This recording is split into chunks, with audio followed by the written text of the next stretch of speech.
ஒரு காலத்தில் அமைதியான ஒரு சிறிய கிராமத்தில் ஒரு குடும்பம் வாழ்ந்து வந்தது.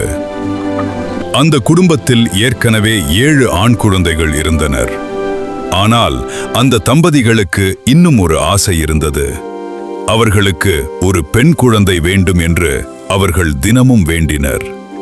ஒரு நாள் அவர்கள் ஆசை நிறைவேறியது.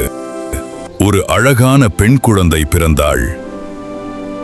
ஆனால் அந்த சிறுமி மிகவும் பலவீனமாக இருந்தாள்.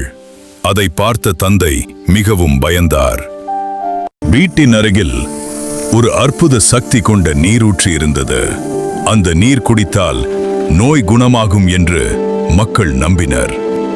அதனால் தந்தை தனது 7 மகன்களையும் அழைத்து, இந்த கிறிஸ்டல் குவளையில் அந்த நீரை கொண்டு வாருங்கள் என்று சொன்னார்.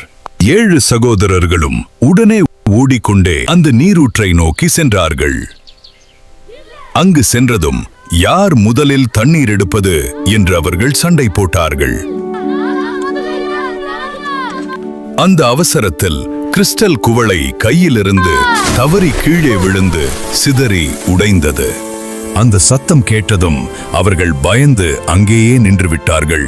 அதே நேரத்தில் வீட்டில் இருந்த தந்தை கோபத்தில் கத்தினார், இந்த பையன்கள் எங்கே போயிருக்கிறார்கள்? அவர்கள் எல்லாம் காகங்களாக மாறி போகட்டும். அந்த வார்த்தைகள் முடிந்தவுடன் 7 பையன்களும் கருப்பு காகங்களாக மாறி வானத்தில் பறந்து போயின. பல வருடங்கள் கடந்தன. அந்த சிறுமி மெதுவாக வளர்ந்தாள். அவளுக்கு தனது சகோதரர்கள் பற்றி எதுவும் தெரியாது. அவள் எப்போதும் மகிழ்ச்சியாக வீட்டின் அருகில் விளையாடிக் கொண்டிருப்பாள். ஒரு நாள் அவள் வீட்டின் வெளியே கயிற்றில் உலர்த்தப்பட்டிருந்த 7 சிறிய சட்டைகளை பார்த்தாள். அவள் கேட்டாள், இந்த சட்டைகள் யாருடையது? அப்பாவுக்கு இவ மிகவும் சிறியவ. அப்போது பெற்றோர் உண்மையை கூறினர். அதை கேட்டதும் அந்த சிறுமி மிகவும் வருந்தினாள்.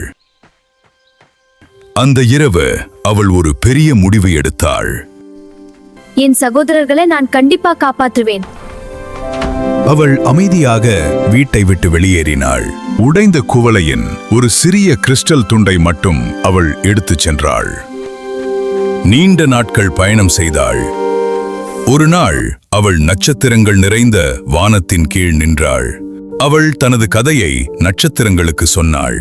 அப்போது ஒரு பிரகாசமான நட்சத்திரம் சொன்னது, உன் சகோதரர்களை காப்பாற்ற வேண்டும் என்றால் நீ நெட்டில் செடியை பயன்படுத்தி 7 சட்டைகள் தைக்க வேண்டும். ஆனால் தைக்கும் போது ஒரு வார்த்தையும் பேசக்கூடாது.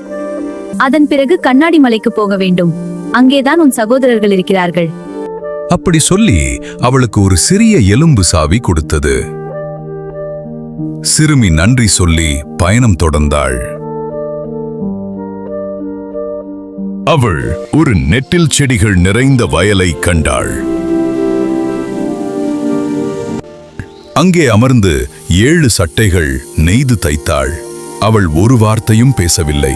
சட்டைகள் முடிந்ததும் அவள் மீண்டும் பயணம் செய்தாள். நீண்ட நாட்கள் கழித்து அவள் கண்ணாடி மலையை கண்டாள். அங்கு ஒரு பெரிய கதவு இருந்தது. அவள் தனது பையில் இருந்த எலும்பு சாவியை எடுக்க முயன்றாள். ஆனால் பையில் ஒரு துளை இருந்ததால் அது விழுந்து போயிருந்தது. அப்போது அவள் தனது சிறிய விரலை வெட்டி அதை சாவியாக பயன்படுத்தினாள். அந்த கதவு உடனே திறந்தது.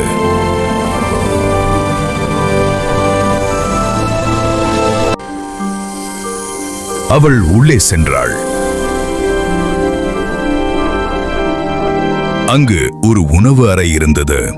அதில் 7 தட்டுகளும் 7 குவளைகளும் இருந்தன. அவள் ஒவ்வொரு தட்டிலிருந்தும் சிறிது சாப்பிட்டாள். ஒவ்வொரு குவளையிலிருந்தும் சிறிது குடித்தாள். பிறகு ஒரு சிறிய வெள்ளை படுக்கையில் தூங்கினாள். அந்த நேரத்தில் 7 காகங்கள் உள்ளே வந்தன. அவர்கள் கேட்டார்கள், என் தட்டில் யார் சாப்பிட்டது? என் குவளையில் யார் குடித்தது? அவர்கள் ஒரு கிறிஸ்டல் துண்டை பார்த்தார்கள். இது நம்முடைய உடைந்த குவளையின் துண்டு. இங்கே யாரோ நம்முடைய வீட்டிலிருந்து வந்திருக்கிறார்கள். அது நம்முடைய சகோதரியாக இருந்தால் நாங்கள் விடுபடுவோம். அந்த நேரத்தில் சிறுமி விழித்தாள்.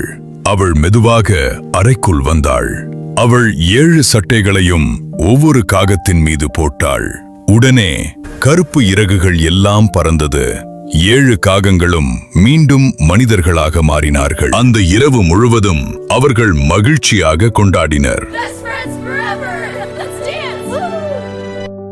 அடுத்த நாள் காலை 7 சகோதரர்களும் அவர்களின் தைரியமான சகோதரியும் அனைவரும் சேர்ந்து வீட்டிற்கு திரும்பினர்.